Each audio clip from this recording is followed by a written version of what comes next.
आपण अत्यंत महत्त्वपूर्ण अपडेट पाहतो। हा व्हिडिओ आपण शेवटपर्यंत पाहावा। महाराष्ट्र विनियोजन अधिनियमांतर्गत 2025-26 साठी शालेय शिक्षण विभागाचा मोठा निधी वाटप, वेतन, एरियस आणि विविध शैक्षणिक धोरणासाठी निधी 15 ऑगस्ट 2025। नमस्कार मित्रांनो, चॅनलमध्ये आपले सर्व स्वागत आहे। तत्पूर्वी आपण नवीन असाल चॅनल आता सबस्क्राईब करा, समोरील बेल आयकॉनला क्लिक करा।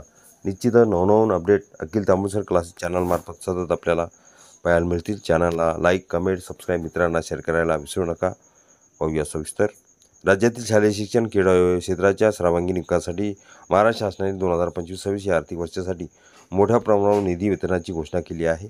14 ऑगस्ट 2025 रोजी शालेय शिक्षण व क्रीडा विभागाने जारी केलेल्या शासन निर्णयानुसार महाराष्ट्र विनियोजन अधिनियम 2 अंतर्गत विविध शैक्षणिक योजनांसाठी निधी वितरित करण्यात येणार आहे। हा निधी वित्त विभागाच्या अर्थसंकल्पीय वितरण प्रणाली बीम्स मार्फत मंजूर झाला असून तो थेट संबंधित अधिकाऱ्याच्या खात्यात वर्ग करण्यात येणार आहे। या निर्णयानुसार प्राथमिक, माध्यमिक, उच्च माध्यमिक शाळांसाठी पायाभूत सुविधा उभारणी, इमारत दुरुस्ती, शालेय शिक्षण, शालेय साहित्य, प्रयोगशाळा, संगणक व डिजिटल शिक्षण साधनांची खरेदी, क्रीडा साहित्य, शिक्षण प्रशिक्षण तसेच विद्यार्थ्यांच्या गुणवत्ता वृद्धी आणि सर्वांगीण विकासासाठी विशेष उपक्रम राबविण्यासाठी निधी वापरण्यात येणार आहे। विशेषतः ग्रामीण व आदिवासी भागातील शाळांमध्ये आवश्यक सुविधा उपलब्ध करण्यावर भर देण्यात येणार आहे। शासन निर्णयात स्पष्टपणे नमूद केले आहे की वितरित होणाऱ्या निधीचा वापर पारदर्शकतेने, नियमानुसार आणि सुनिश्चित कालावधीत करणे बंधनकारक आहे। संबंधित जिल्हा विभागीय शिक्षण अधिकाऱ्यांनी खर्चाचे तपशील, बँक खात्याचे स्टेटमेंट, बँक अकाउंट स्टेटमेंट आणि कार्यवाहीचा अहवाल शासनाकडे सादर करणे आवश्यक आहे। तसेच कोणत्याही प्रकारचे निधी अपुरेपणे वापरला गेला किंवा विनियोगाबाहेर गेला तर संबंधित अधिकाऱ्यावर कारवाई केली जाईल, असे आदेश देण्यात आले आहेत। वित्त विभाग, आदिवासी विभाग, सामाजिक न्याय विभाग तसेच विशेष सहाय्यक विभाग यांनी संमतीनंतर हा निर्णय घेण्यात आला असून यामध्ये केंद्र पुरस्कृत योजना, राज्य निधी तसेच विशेष प्रकल्पाचा समावेश आहे।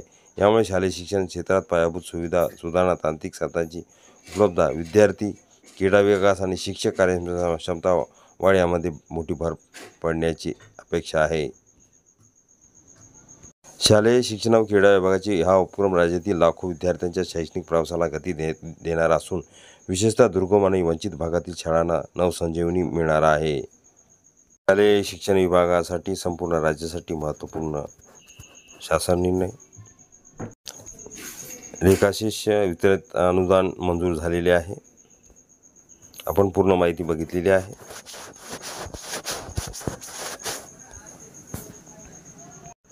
निधी वितरणाबाबत आपण पूर्ण माहिती बघितलेली आहे। हा पूर्ण शासन निर्णय महाराष्ट्र शासनाच्या www.maharashtra.government या संकेतस्थळावर उपलब्ध असून संकेतांकसुद्धा या ठिकाणी दिलेला आहे। 20-25-08-14-16-34-00-14-21 गोविंद कांबळे यांच्या साक्षी निघालेला महत्त्वपूर्ण शासन निर्णय।